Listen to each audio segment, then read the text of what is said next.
Well, today I'm here with Chase Patton, who plays quarterback at Mizzou. And Chase, I want to just thank you for coming and joining us today. Thank you. And really big season. Yeah, it's been great. You had a big bowl on January 1, Cotton Bowl, victory. Yep. Yep, that's right. It was an exciting time down there. Dallas was a lot of fun, and it was a good win. So. And you had a great season.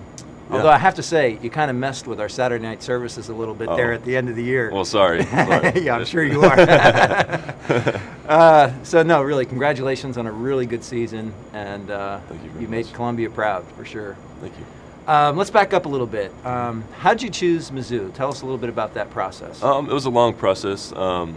You can take up to 5 visits, official visits to schools, and it's just part of the recruiting process, and I ended up taking 4, so it took me all the way up until my senior year to make my decision. I had some choices, and Mizzou just ended up being a great choice. With the coaching staff was great here, and just it really felt like a family, and Columbia's a great town. Yeah. I grew up here, so that definitely helped too. So. Sure. And I heard you went to an Elite 11 camp, in the process. Well, tell me, what is that all about? It was my junior. It was the summer after my sophomore year. Actually, after my junior year, and it's the top 12 quarterbacks to have an even number, but it's called Elite 11, and it's just a real honor to get to go out there. And would we know any of the people that went out there? John David Booty plays at USC. Yeah, he's good, and a couple other guys. Weatherford, can't remember his first name, but he plays at Florida State, and some other guys like that. Rhett Bomar, who was at Oklahoma, unfortunately didn't work out too well for him there, but guys like that. Cool. It was fun to be around those. That must have been a nice feather in your cap to be able to do that. It was, and Trey Aikman was there, and Roethlisberger? Yeah, Ben Roethlisberger. Yeah, Ben Roethlisberger was a counselor there, and so it was really fun to just hear their wisdom about football and things like that. So you get a lot of attention in the recruiting. You go to the Elite 11 camp, and then you come to Mizzou, and you play backup to Chase Daniel. All these other guys are starring all over the. Yeah. How you do with that? I mean, there's definitely one way that I deal with it, but it's definitely been hard. I came here, and obviously, I expected to have 1 year behind Brad Smith, and then hoping to take over for him, and it didn't work out that way. But luckily, I have a lot of good roots in the Lord, and definitely a good support system here in Columbia with my wife, who we just married last year, and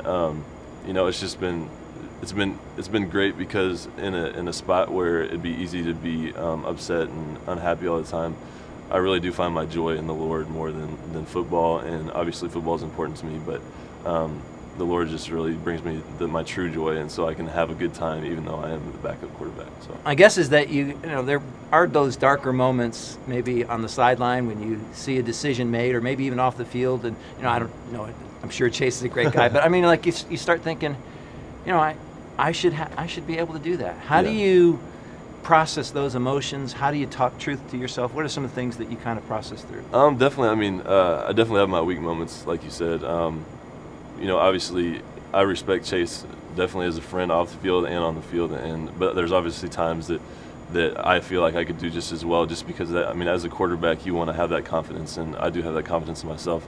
But at the same time, you just accept your role and know that the decisions the coaches make, are ultimately the ones that are the best for the team. And you really, you kind of get to that point in your head as you're thinking about all those things on the sideline. Yeah, and obviously that I come to a conclusion there, but it's been it's an up and down process to get to that, because obviously you feel like I obviously feel I should be on the field, but at the same time, these are the cards that I've been dealt, and the way I have been able to deal with it is just obviously, like what I said before, is just constantly getting in the Word every day, and the support group I have here in Columbia with my wife and her family and my family, and just those kind of things where when I do stray off and tend to, it has happened in the past where I get down and maybe jealousy or things like that, I have them to pull me back to my faith and know that that's ultimately what's important, and it's going to keep me going past football and into the rest of my life.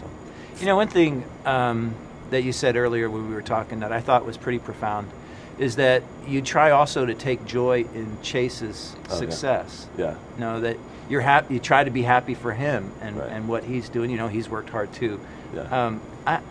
Talk about that a little bit. Well, I think that comes a little bit from just really having faith in the Lord has put me in this position for whether it's teaching me something or whether working through me on the team. That really gives me the ability to have joy for Chase. If I was really focusing on, just football, and if that was my source of happiness, then I wouldn't be able to be happy for Chase. And those kind of things, it just I really enjoy that because, he's done a great job this year, and I'd like to say that I am, proud of what he did and like what he did for our team, and I can say that really honestly and truthfully. So cool. All right, now let me kind of transition to the last thought I'd like you to give some comment on. Let's say there are other people who have similar scenarios in their life. For you, it's football, kind of embracing the role of the backup guy. Mm-hmm. For others, it could be like, I went into marriage and I had all these dreams about what it would be, and it's not that. I started a business thinking I was doing the right thing, and it's not as successful as I'd hoped. How would you translate some of the lessons you've learned in your role and kind of give some advice for people who are in that position?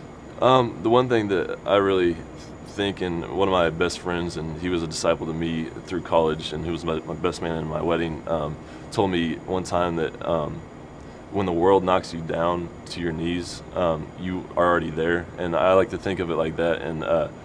And if you're not on your knees every day, then it's a long fall. And I think that could go a long way with a lot of those things that when your business doesn't go right or your marriage just is rough, you can really take, a lot from just going to the Lord every day and just knowing that He has He's faithful and that He is going to do something in your life, and know that it's either a lesson or just a building block in your life, and that ultimately, He's going to take care of you. So. And you said something earlier that I thought was significant as well, where you talked about, my life isn't just football. Mm-hmm. And I think that's what happens a lot of times when people get frustrated with something in their life. That becomes the focal point for everything, and they kind of lose sight of the fact that, there's a lot of other areas where I'm blessed. Definitely. And that's one thing that my support group, like Ashley and my wife and my family, really helps with, is that I really am truly blessed to even be on the team, that I'm going to school for free on scholarship, and that's huge right there. And a lot of people wish they could be doing that too. And I've talked to kids in high school and stuff, and they really dream to do that. And I just have to step back sometimes and just see the blessings that I do have, whether it be with the scholarship or outside of football with my support group and the people I've met here in Columbia and Woodcrest, and just being able to have a great church and just all the great things that come with that. And when you look at that, it's hard not to be, feel blessed and happy about your situation. And so definitely, if you just take a step back, there's always something good amongst the bad. So great. Well, thanks so much for your time, Chase. Thank you very much. God bless you. Thanks. You too.